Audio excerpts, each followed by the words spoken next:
ክርስቶስ ይብዛ። የእግዚአብሔር ቤተሰብ እንዴት ከረማችሁ? እንዴት ናችሁ? እኔ እግዚአብሔር ይመስገን በጣም ደህና ነኝ። ሰላም ለእናንተ ይሁን። ከብዙ ጊዜ በኋላ ተመልሼ መጥቻለሁ ማለት ነው። የምስራቅ ፀሐይ ሚዲያ ተከታታዮች ሰላም ለእናንተ ይሁን። እንዲሁም ሙስሊም እህት ወንድሞቼ ሰላማችሁ ብዝት ተረፍ ይበልልኝ ብያለሁኝ።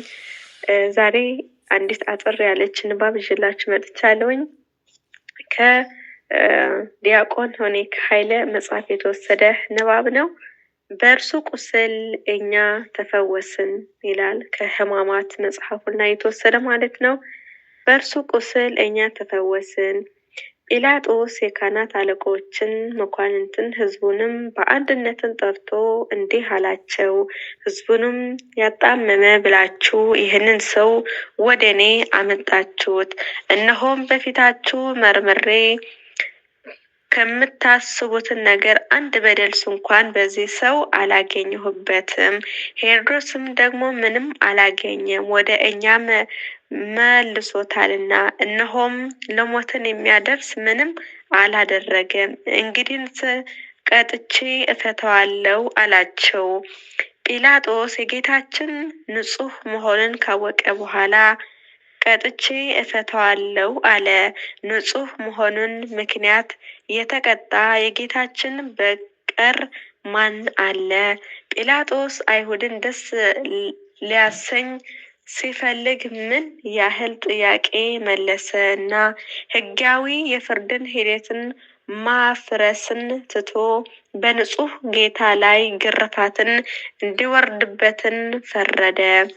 ነቢዩ ኢሳይያስ በውርደቱ ፍርዱ ተወገደ ብሎ እንደተናገረው ትንቢትን ጲላጦስን በእርጋታ ጀምሮት የነበረው ሕጋዊ የሚመረመር የፍርድን ሂደትን አሽቆንጥሮ ጥሎ አስወግዶ ከሕግን ውጭን በዚያች ቀን በአይሁድ እጅን የተዋረደው ጌታ ያለ ፍትሕ እንዲገርፉትን ወሰነበት። ጲላጦስ ኢየሱስን ይዞ ገረፈው። ጲላጦስም አስቦ በመስቀል ፋንታ ግርፋትን ቢገረፍ ሕይወቱን ካዳኑለት ቢቆስል ምንም አይደለም የሚል ነበር። አይሁድም የግርፋቱን ጽናትን አይተው ይሙት ማለታቸውንም እንደሚቀር ተስፋ አድርጎ ነበር።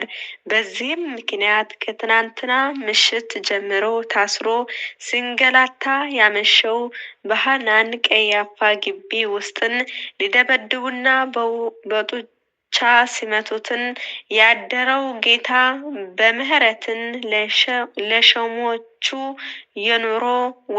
የሮም ወታደሮችን እጅን እንዲገርፉ አስሮ ሰጠው። የሮማናውያን ግርፋትን እንደ አይሁድን ግርፋት በጅራፍ ብቻ አይደለም። የቤተ ክርስቲያን ታሪክ መጽሐፉን አውስዮስን ዘቄሳርያ እንደገለጠው ጅራፉ በቆዳ ከተሰራ በኋላ በላይ ላይ ስለታማ የሆነ የብረትን እሾህ የተሳለ የአጥንትን ሰባሪዎችን ያደርጉበታል። በዚህን አሰቃቂ የግርፋትን መሳሪያ በጨካኞቹ ወታደሮችን እጅን ወድቆ ስቃይንም መቋቋም ተስኗቸው የሞቱ ብዙዎች ናቸው። በጅራፍ ላይ የተሰሩትንም የብር ችንካሮችን የአጥንት ሰባሪዎችን በሚገርፈው ሰውነት ላይ ሲያርፍ ስጋውንም እየነጩ የሚነሱ ስለሆኑ ጅራፉን በሰውነቱ ላይ ማረፍ ብቻ ሳይሆን ከሰውነቱ ላይ የሚያነሳበትንም ቅጽበትን እጅግ ለመግለጽን የሚከብድ ስቃይ የሚያደርስ ነው። የግርፋቱ መጠን በጨመረ ቁጥር የደም ስሮችን አጥንቶችን እስከሚታዩ ድረስን የጎዳ አጥንቶችንም መሰበርን ከፍተኛ የሆነ ውጫዊና ውስጣዊ የደም መፍሰስን ያስባል። መጎዳትን የሚያስከትል አሰቃቂ ሂደት ነው። በዚያች ቀን ጌታችን ለመግረፍ የተመደቡትንም ወታደሮችን እስራኤል በብርሃን አምድን በሌሊትን የመራቸው አምላክ ሙሴና አሮንን በዳመና አምድን ያናገራቸው አምላክ በድንጋይ አምድ ላይንም ለመገረፍን እርቃኑን አሰሩት። የካህናት አለቆችን ደስ ለማሰኘትን ሲሉ በሙሉ ኃይላቸው በታላቅ ጭካኔ እጅግ ብዙ ግርፋትን አዘኑበት። አንድ አጋጣሚ እንዳለው በሙሴ አድሮ የፈጣሪ ክብርን ለማየትን የለመነው የሰው ልጅን ፈጣሪ በዚያ ጀርባዬን ታየ ብሎ የገባባትን ቃል በሚፈጽማትና ጀርባውንም ቢያሳየው ግርፋቱን አዘነበበት። ዘጸአት እንደተጻፈ በእርግጥ ቅዱስ ያዕቆብን ዘስርጉ ከጲላጦስ ግርፋትን ይቀበልባትን ዘንድን ጀርባን ፈጠረ እንዳለው አምላክን ሰው የሆነው ጀርባን ለራሱ ያዘጋጀው ስለ ሁላችን ኃጢአትን ግርፋትን ሊቀበልባት ነበር። የሮማውያን ግርፋትን ቅዱስ ጳውሎስን እንደተናገረው እንደ አይሁድን ግርፋትን መጠን ተወስኖ አንድ ሲጎድል 40 ግርፋት 5 ጊዜ ገረፈኝ እያለ የተገረፈው ሰው በሕይወቱ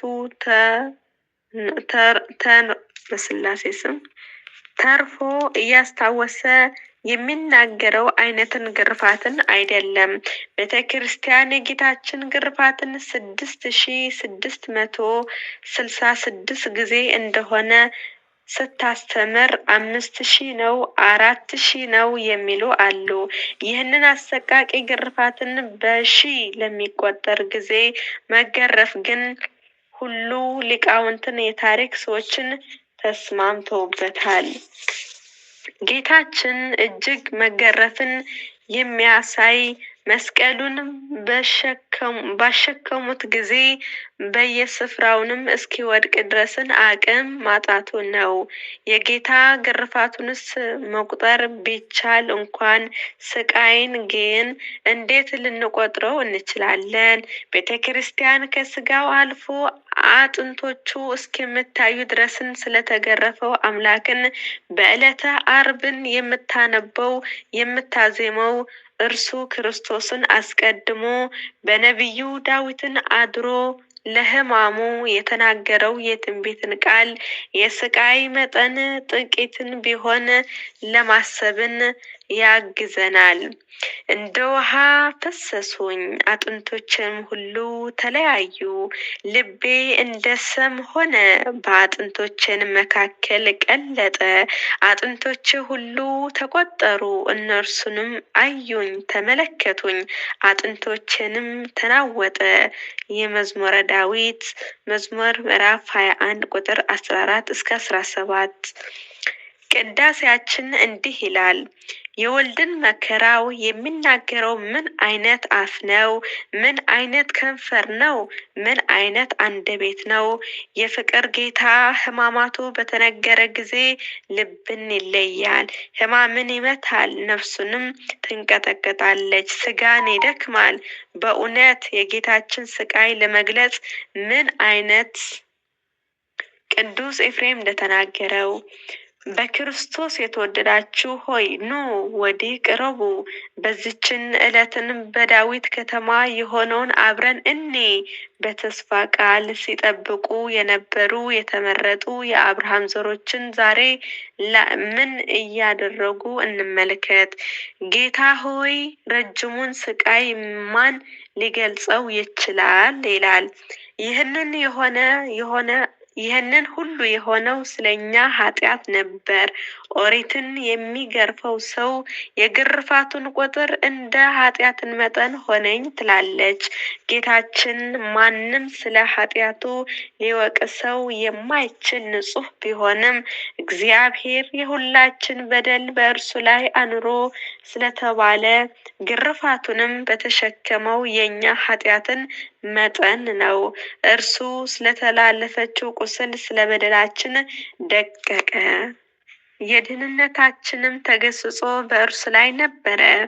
በአጋንንትን ልጅን ልትገርፍ የጸጋ ልብሷንም አውልቃ እርቃኗንም በሲኦል የወደቀችው ነፍሳችን ነፃ ያወጣትን ዘንድን እርሱ መጨከንም ወታደሮችን እጅን እርቃኑን ተገረፈ። እኛ ከሚገባን ግርፋት ያድን ዘንድን ኢየሱስ የሚገባውን ግርፋትን ተገረፈ። የተገረፈባቸው ሀለንጋና ገመድን በደም ታለሉ፣ ተነከሩ። ከግርፋቱ ጽናት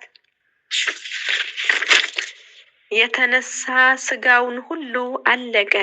ሐዋርያው ጴጥሮስን መገረፍን ቁስሉን ተፈወሳችሁ በማለትን እንደተናገረ በእርሱ ቁስል እኛ ተፈወስን። አንደኛ ጴጥሮስ ምዕራፍ 2 ቁጥር 24። ትንቢተ ኢሳይያስ ምዕራፍ 45 ቁጥር 5። አሜን። ስለ ቃሉ የቃሉ ባለቤት ሁሉ እግዚአብሔር ስም የከበረ ይሁን።